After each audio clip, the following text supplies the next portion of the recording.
Hi there everyone and welcome to the channel. My name's Kareth. I'm so glad you stopped by today. I've got another recipe for a meal in a jar for you. This one is for a beef stroganoff soup. This recipe is based on my recipe for beef stroganoff that I already have up on my channel. I also have that recipe in my cookbook. And we're going to be using many of the same ingredients in this soup version of it, as well as a couple other things.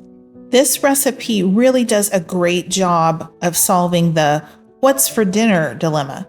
Because once you have this jar made up and ready on your shelf, then dinner becomes a matter of, I can get it done in like 20 minutes, and all I have to do is add water and simmer. So this is fantastic, and it's delicious. I'm starting with a quart-sized jar for this recipe, and this is going to give you either 3 or 4 servings, depending on how generous you are with your servings. But in the bottom of the jar, you're going to put the pasta. So you'll either do egg noodles or dumplings, something like that. And then into that pasta, you're going to put our powders so they settle in the gaps and spaces. Espagnole sauce is like a rich beef gravy. The sour cream is definitely a signature flavor for beef stroganoff, so definitely put that in here. And I think Thrive Life has the best brand of sour cream. I'm including a 1/4 cup of my cream of soup mix, and that's going to make it not only creamy, but help to thicken it up as well. Now, this next ingredient is optional, but I like to put something green in here. So I'm putting green peas. You could add green beans or just leave it out altogether. Here go the beef dices, and that's a good amount of beef in here. You could also use the ground beef. And then you need mushrooms. Beef stroganoff, you got to have a good amount of mushrooms in here. So 1/2 cup of mushrooms. And then you might just give your jar a little shake to settle those ingredients down. Give yourself a little bit more room at the top of the jar for the rest of the ingredients. You'll need some heavy cream powder. Of course, we want this soup to be creamy and delicious. All right, as far as seasonings go, this is the group of seasonings that you need to give it that signature beef stroganoff flavor. Worcestershire sauce powder, dry mustard, and then, of course, beef bouillon. We're amping up that beef flavor there. Salt, pepper, a pinch of cayenne.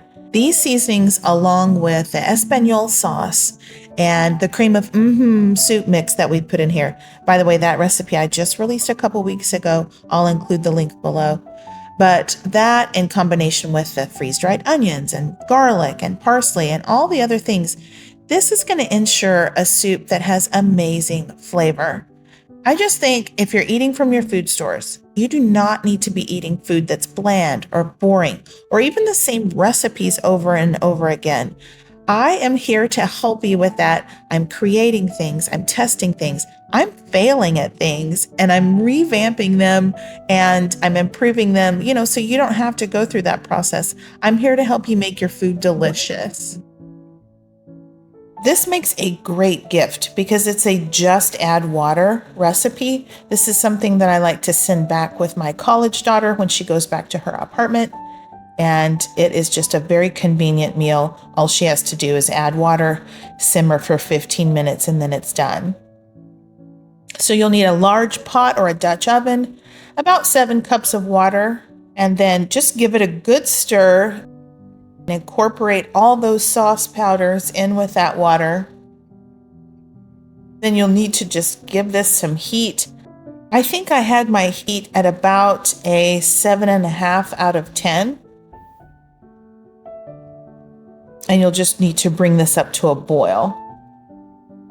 You'll want to stir it every once in a while because you've got pasta in there. You don't want it to stick.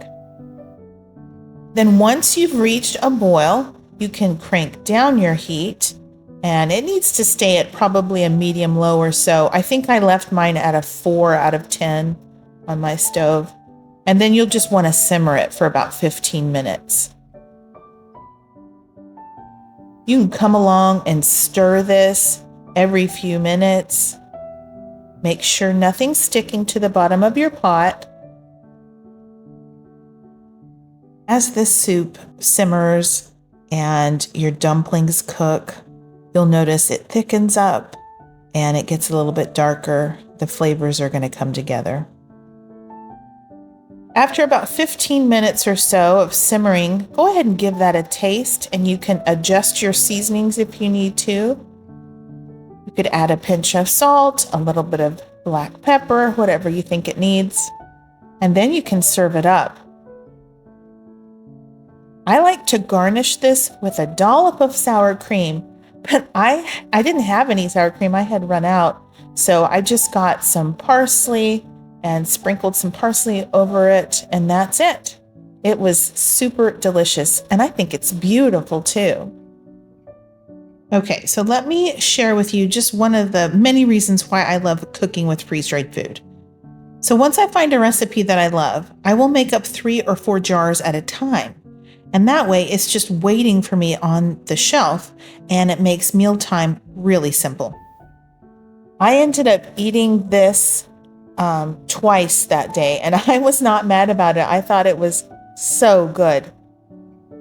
I like the beef dices in here, but Thrive Life used to have a shredded beef that they sold. It was like a pot roast, and that was my favorite actually, because I love a good pot roast, and pot roast is really good in this recipe. But yeah, they don't sell that anymore. I wish they would bring it back. But the beef dices are super tender. They're very good in here. I've seen recipes online for a beef stroganoff soup that uses ground beef, and I bet that would be really good too. I love the mushrooms in here. I'm a big fan of mushrooms, and just the creaminess of the soup. It's fantastic. And I love using my own recipe for the cream of soup in here, because it helps to thicken it, and it's just got great flavor. Unless you told somebody in advance that this was made from shelf-stable ingredients, that it was a meal in a jar, I just don't think that anybody would ever guess it.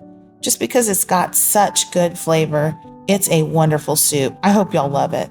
I'm going to put the full recipe down below in the description box. I do that for all my recipes on my YouTube channel. You can always find the full recipe in the description boxes below the videos. Last summer, I took all of the recipes from my meals in jars that I had up on my channel, and I created an ebook cookbook. So I'm also going to include that website if you want to purchase a copy of my ebook. It's a great cookbook. I'm showing you images of it right here. I've got a ton of recipes in there for meals in jars. I'll also include my shopping link for the Thrive Life ingredients you see featured in my videos, because I'm a consultant with them and I have those available on my website. And then also, if you're interested in like, what kind of Dutch oven do you use, or what kind of jars are those, that kind of thing, I've got Amazon affiliate links below.